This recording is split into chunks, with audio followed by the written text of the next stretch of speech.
The men's hockey team wraps up the first semester with an exhibition game against the U.S. under-18 team on Friday at 7 p.m. at the Kohl Center. Head coach Mike Eaves is here, and we'll take questions.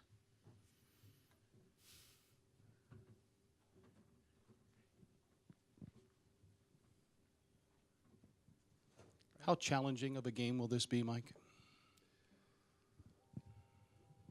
It's always usually a challenge when you play the under-18 team for several reasons. One, it's they're not regularly on your schedule.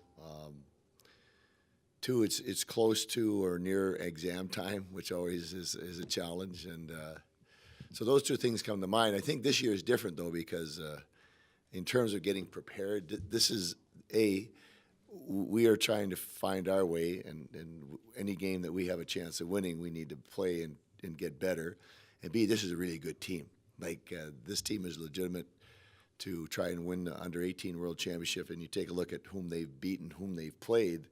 They have a losing record, but they played some top-end college teams, and they beat a couple of them. So I know that I'm excited as a head coach to get on the ice and see how good these kids are, because they've got a lot of first and second rounders on their team.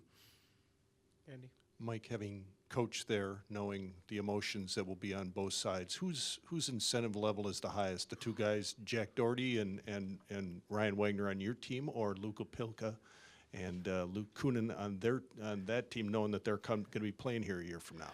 Well, I know in talking to Blake Jeffrey on the year that he played for the under-18 team when before he got here, and it's a big game. I mean, they're excited to play here. It's their first taste of the Kohl Center. And on the other hand, those guys have been there, and they certainly don't want to get beat by those guys. So I think there's great motivation in either way that you look at it. Andy? What frustrates you the most about your team right now?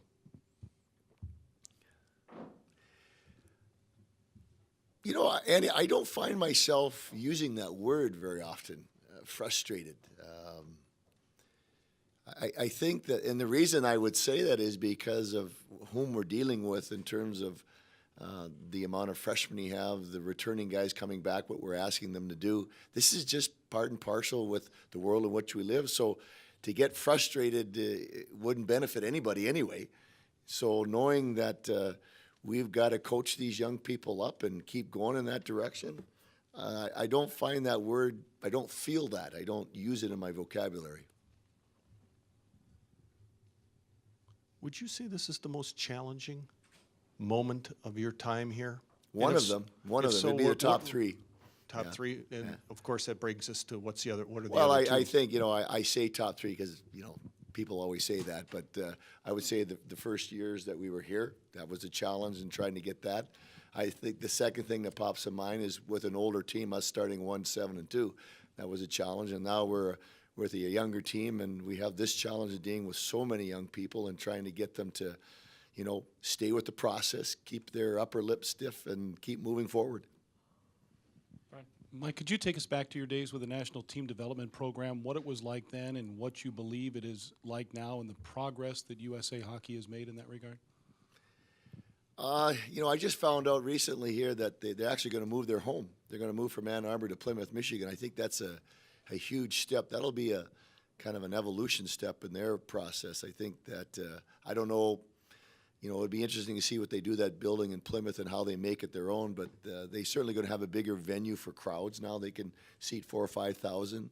At the Ice Cube in Ann Arbor, they couldn't do that. They'll be able to build a more modern, up-to-date training facility at their new rink. I think they're going to put some money into that. So it's kind of a real morphing for that organization right now. And it's still a dynamic, I don't care what you say, people say you're still spending too much money on too few kids, but if you take a look at the success they've had internationally, part of that is the National Team Development Program. Jeff? Mike, I think you mentioned it a little bit in the previous question, but what is the key then to getting this turned around if this is one of the top three challenges you faced? I think that the challenges are in making sure that these kids don't lose faith in themselves and each other, because we can continue to show them pieces and parts of what we're doing well in games, but the ultimate feedback is wins and losses, and just holding on to that fact that we've got to take stock in the little victories that we have on a day-to-day basis, on a shift-to-shift basis. So these are the building blocks that we have to work with these young people. And you know what? I'll be honest that we got one more game, but I'm glad we have a break because, as we all know as coaches in college, after Christmas, there's no such thing as true freshmen. They're going to come back. They'll have a better handle of what's going on. They'll make some leaps and bounds at that time. Andy?